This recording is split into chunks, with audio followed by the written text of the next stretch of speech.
Hello student, आज हम बात करेंगे क्लास सेवेंथ के मंजरी के दूसरे चैप्टर के बारे में, जिसका नाम है सच्ची लगन। अब इसका परिचय देखते हैं।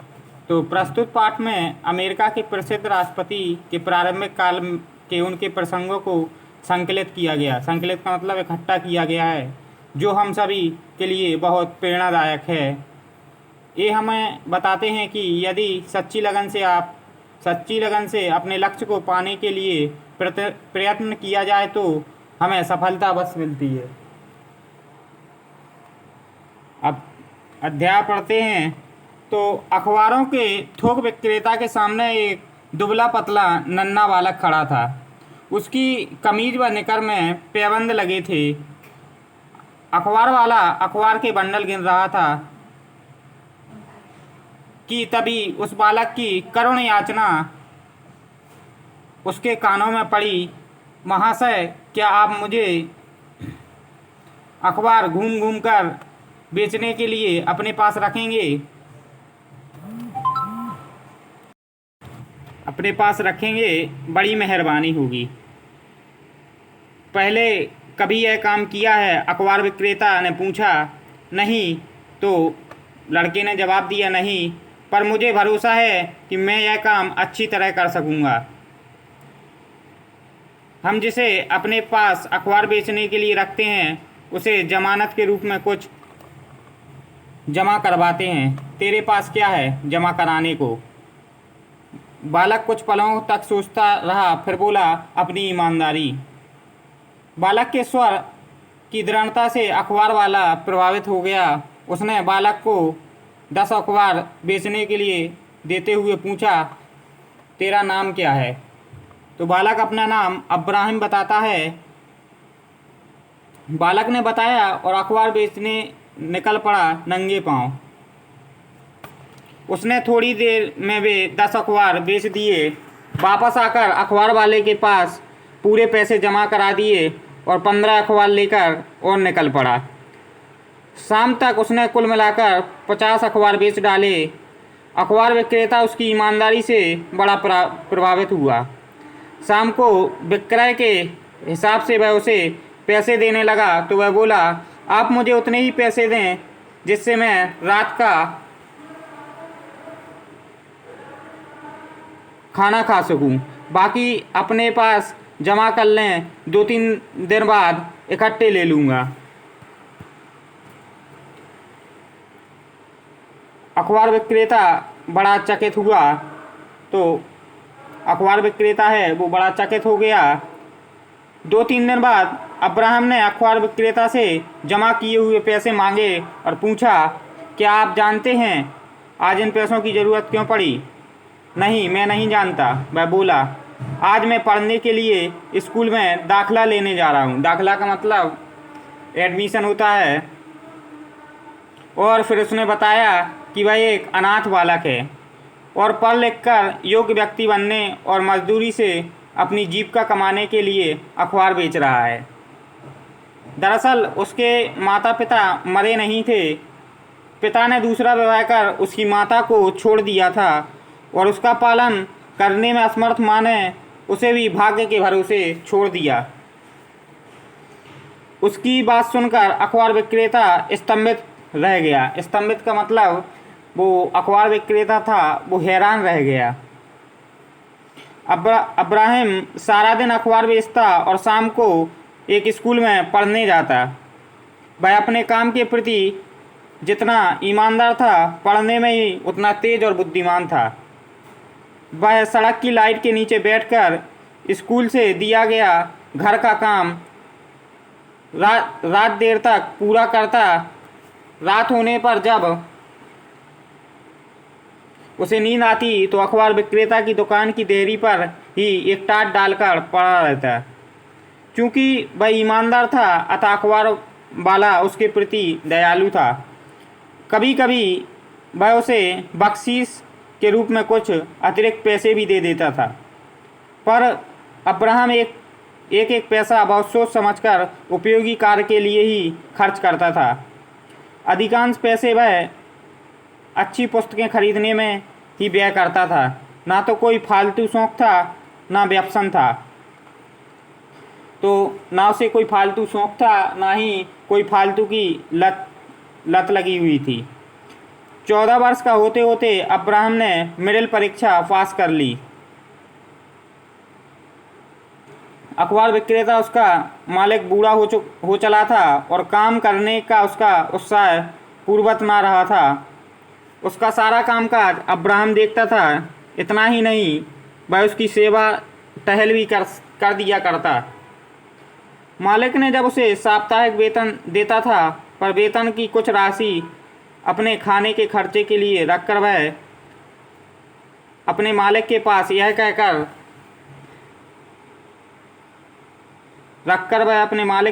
कहकर जमा करा दिया करता था कि आगे काम आएगी। जो वो पैसे बचाता था उसको मालिक के पास जमा कर देता था और बोलता था यह वेतन आगे काम आएगी। ऐसा वह इसलिए कर रहा था कि जो ग्रीष्मकालीन गर्मियों के दिन थे, तो गर्मियों के दिन के बाद जब स्कूल फिर से खुलेगा तो हाई स्कूल में दाखिला लेने के लिए उसे अधिक रकम की ज़रूरत होगी, अधिक पैसों की ज़रूरत होगी उसे। अब पुस्तकें पर भी पहले की अपेक्षा ज़्यादा खर्च होगा। कभी कभी विपदा इतनी आकस्मिक और दबे पांव आती है कि आहट तक नहीं होती। कभी कभी विपत्ति इतने अचानक से आती है कि उसकी कभी आहट तक नहीं होती है। अब्राहम के साथ ही कुछ ऐसा हुआ। उसके अखबार विक्रेता मालिक की दुकान व उससे लगे घर में आग लग गई। ना सिर्फ सब कुछ जलकर भस्म हो गया, बल्कि आग की चपेट में झुलसकर मालिक भी चल बसा। अब्राहम समझ न पाया कि वह कहाँ जाए, क्या करे। आग ने उसके मालिक के साथ सब कुछ स्वाहा किया तो ही था, उसके भावी जीवन की रूपरेखा को भी झुलसा डाला था। उसे अपना भविष्य अंधकार में नजर आ रहा था। कहाँ से लाएगा वह हाई स्कूल में दाखिला होने और पुस्तकों के पैसे? पर क्या हिम्मत हारने से कभी समस्या का समाधान हुआ है? उसने हिम्मत बांधी और अपनी समस्या के समाधान के लिए फिर से कमर कसकर जुट गया। उसके मालिक के कुछ दयालु ग्राहकों ने अपनी पुरानी बिलों का भुगतान अब्राहम को किया, पर अब्राहम ने वह राशि अपने मालिक के घर वालों को दे दी। यद्यपि धंधा पूरी तरह से चौपट हो चुका था और यदि वह उस राशि को अपने पास भी रख लेता तो उसके मालिक के घर वालों को पता तक न चलता। फिर भी उसने वैसा नहीं किया और अपने मालिक के घर वालों को उसने यह तक ना बताया कि काफ़ी रकम उसके मालिक के पास जमा थी। आखिर कुछ दिनों तक परेशान रहने के बाद उसने सच्ची लगन व निष्ठा से अपने लिए काम ढूंढ निकाला। काम था एक कारखाने में भट्टी में कोयला झोंकने का।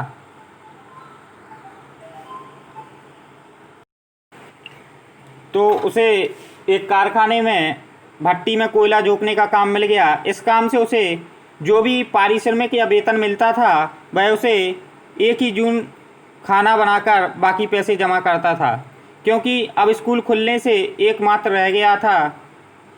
पर कहते हैं कि भगवान उसकी मदद करता है जो अपनी मदद आप करता है।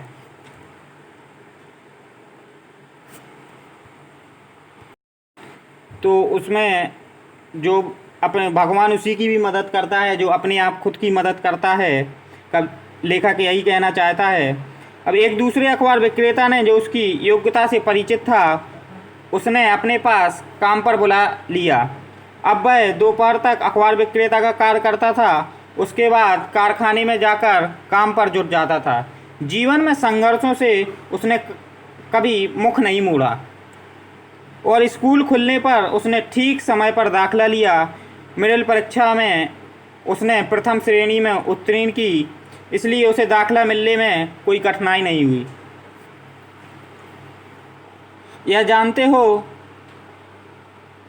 हो यह अब्राहम कौन था? अब्राहम लिंकन अमेरिका के प्रसिद्ध राष्ट्रपति जिसे अमेरिकावासी अपना राष्ट्रपिता कहते थे। जीवन के अंतिम क्षणों तक उन्होंने अपनी दयालुता और उदारता से कभी मुख नहीं मोड़ा। उनकी महानता पर भला कौन संदेह करेगा।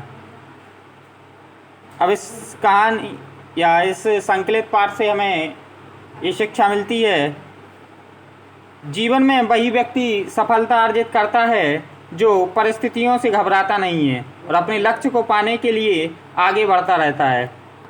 आगे अभ्यास की बात करेंगे। तो अखबार वाला क्या गिन रहा था? तो अखबार वाला अखबार का बंडल गिन रहा था। अखबार वाला बालक के प्रति दयालुता, तो अखबार वाला उसकी ईमानदारी को देखकर प्रभावित हुआ। आगे चलकर यह बालक इस देश के प्रसिद्ध राष्ट्रपति बना, तो अमेरिका के राष्ट्रपति बने वो। अब निम्नलिखित प्रश्नों के उत्तर दीजिए। करुण याचना करने वाला कौन था? तो करुण याचना करने वाला अब्राहम था। किस बात से प्रभावित होकर अखबार वाले ने बालक को काम दे दिया? तो अखबार वाले ने बालक की ईमानदारी से प्रभावित होकर उसे काम दे दिया।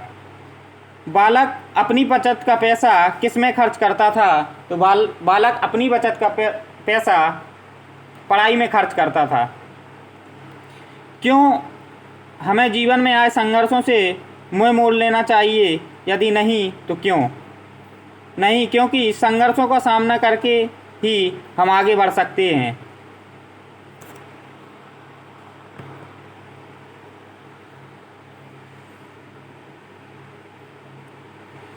निम्नलिखित प्रश्नों के उत्तर देना है। बालक ने अखबार वाले से क्या याचना की? तो बालक ने अखबार वाले से याचना की कि महाशय, आप मुझे घूम घूम कर अखबार बेचने के लिए अपने पास रखोगे, उस पर आपकी बड़ी मेहरबानी होगी।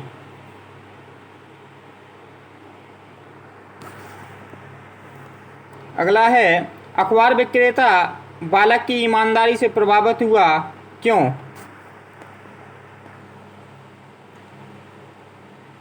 पहले अखबार विक्रेता ने उसे 10 अखबार बेचने के लिए दिए और फिर उसके बाद पूरे पैसे जमा करा लिए और फिर इसके बाद उसने उसे 15 अखबार फिर बेचने के लिए दिए। शाम तक उसने मिलाकर 50 अखबार बेचे थे। अखबार विक्रेता उसकी ईमानदारी से बड़ा प्रभावित हुआ, क्योंकि जो भी उसने अखबार बेचे थे उसका पूरा हिसाब उसने उसके पास जमा करके रख दिया था। उसकी यह ईमानदारी अखबार वाले को या अखबार विक्रेता को बहुत पसंद आई। बालक के सामने क्या विपदा आ गई? तो बालक के सामने ऐसी विपदा आ गई, जब बालक 14 साल की उम्र का था तो उसी समय एक घटना घटित हो गई जो अखबार वाले की दुकान और अखबार वाले के मकान में आग लग गई और उसका पूरा धंधा चौपट हो गया और जो उसके आय का या जीविका चलाने का अर्जन था वो भी ख़त्म हो गया। तो ख़त्म हो जाने के कारण उसके ऊपर ये विपदा आ गई थी कि अब हम क्या करें। अब अगला है, भगवान किसकी मदद करता है? तो भगवान उसकी मदद करता है जो अपने आप की मदद करता है। अब अगला है, बालक कौन था? तो बालक अमेरिका वासी था और जिसका नाम अब्राहम लिंकन था और वह आगे चलकर अमेरिका का राष्ट्रपति बना और वहाँ की जनता इसे अमेरिका के राष्ट्रपिता के रूप में देखती है। अगला है, रिक्त स्थानों की पूर्ति कीजिए। तो बालक के स्वर की रिक्त स्थान से अखबार वाला रिक्त स्थान हो गया। तो बालक के स्वर की दृढ़ता से अखबार वाला प्रभावित हो गया। अगला है, रिक्त स्थान बालक ने बताया और रिक्त स्थान बेचले निकल पड़ा, रिक्त स्थान पाँव। तो पहला ही भरा जाएगा, अब्राहम बालक ने बताया और अखबार बेचने नंगे पाँव निकल पड़ा। शाम तक उसे कुल मिलाकर 50 अखबार बेच डाले। अगला है अखबार विक्रेता उसकी ईमानदारी से बड़ा प्रभावित हुआ। अखबार विक्रेता बड़ा चकित हुआ, तो यहाँ चकित भरा जाएगा। अब है निम्नलिखित कथनों का आशय स्पष्ट कीजिए, तो इनका आशय स्पष्ट करना है। तो भगवान भी उसकी सहायता करता है जो अपनी सहायता करता है। अब भगवान भी उसी की सहायता करता है, क्योंकि जब अब्राहम का पूरा आय का अर्जन, जीविका चलाने का अर्जन समाप्त हो गया था, तो उसने फिर नए कामों को ढूंढना शुरू किया। और जब उसे कारखाने में कार्य मिला, तो उसके बाद एक परिचित के अखबार वाले ने उसे बुला लिया। तो जब वो अपने आप की सहायता करेगा, तभी तो वह संघर्षों से आगे बढ़ सकेगा और अपना मुकाम हासिल कर सकेगा। कभी कभी विपदा इतनी आकस्मिक और दबे पांव आती है कि आहार तक नहीं होती। तो इसमें लेखक कहता है, कभी कभी विपत्ति इतने अचानक से आती है कि इतने दबे पांव आती है कि उसकी आहार तक उसकी कोई आवाज़ नहीं होती। इतने जल्दी विपत्ति आती है तो कभी कभी ऐसा लगता है कि उसकी कोई आवाज़ तक नहीं होती और विपत्ति सामने आ जाती है। तो विपत्ति अगर सामने आ जाती है तो उसका समाधान करना भी ज़रूरी होता है। अगला है भाषा का ज्ञान। तो भाषा का ज्ञान के बारे में बात करेंगे। तो शब्द के अंत में जिन वाक्यांशों को जोड़ा जाता है उन्हें प्रत्यय कहते हैं। अब प्रत्यय कहते हैं, जैसे हिम्मत है तो इसको ई प्रत्यय लगाने से हिम्मती हो जाएगा।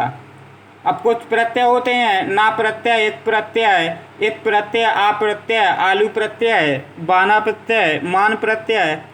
कभी कभी एक ही शब्द में दो दो प्रत्यय जुड़े होते हैं।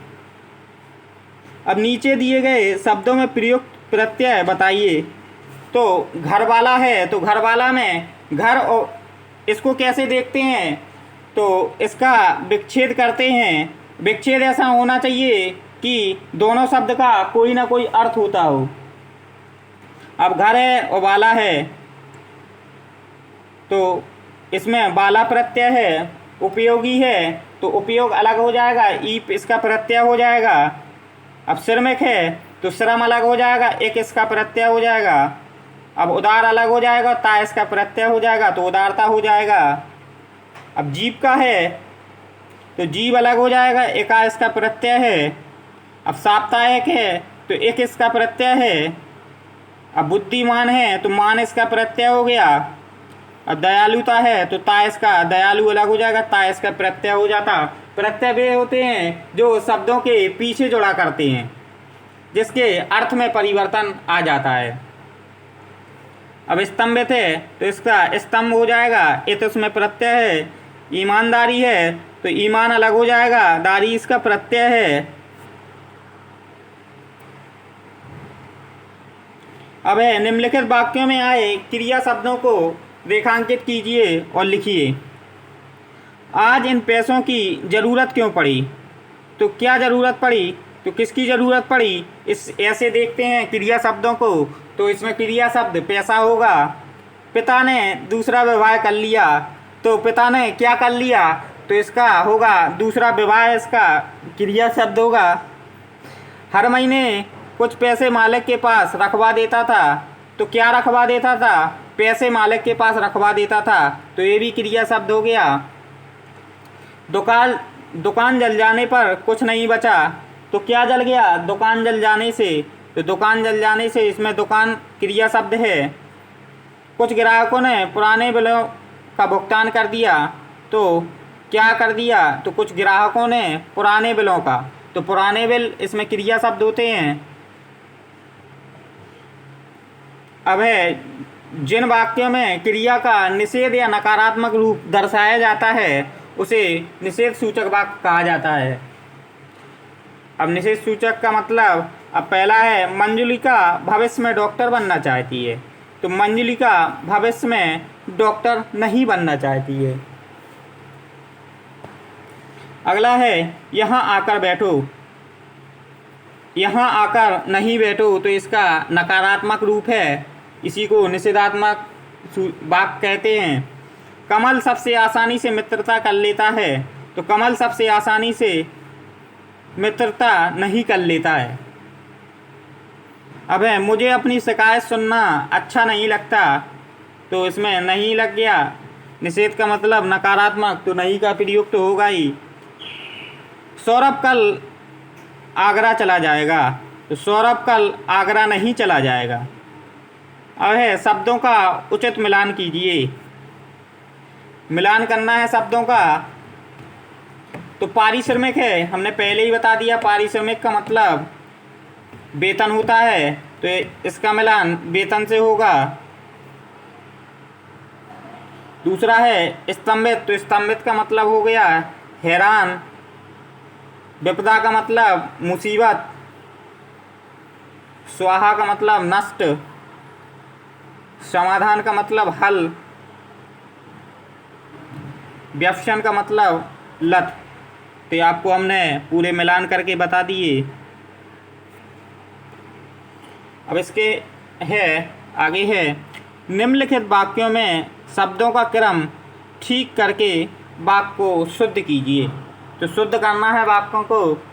पहला है उसे नज़र आ रहा था भविष्य अपना अंधकारमय, तो इसको सही करेंगे, तो उसे अपना भविष्य अंधकारमय नज़र आ रहा था, तो ये हमने सही करके बता दिया।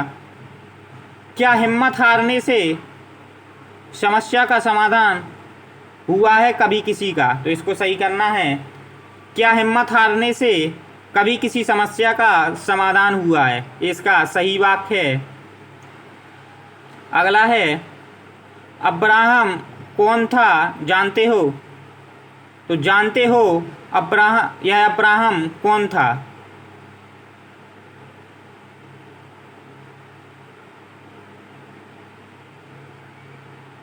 अब भट्टी में कोयला झोंकने का एक कारखाने में काम था, तो देखो इसे दो तरीके से बना सकते हैं। काम था एक कारखाने में भट्टी में कोयला झोंकने का, और ऐसे भी लिख सकते हैं एक कारखाने में भट्टी में कोयला झोंकने का काम था। या तो काम था आगे लगा सकते हैं या पीछे लगा सकते हैं, दोनों में वाक्य सही होगा। अब है मालिक की दुकान में आग लग गई व उससे लगे घर में भी, तो इसको सही करना है। मालिक की दुकान व उससे लगे घर में भी आग लग गई। मालिक की दुकान व उससे लगे घर में भी आग लग गई।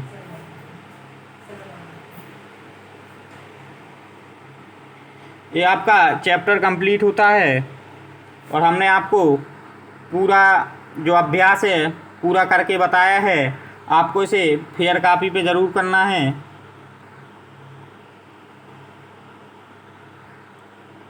और फेयर कॉपी पे करके इसको दिखाना ज़रूर है।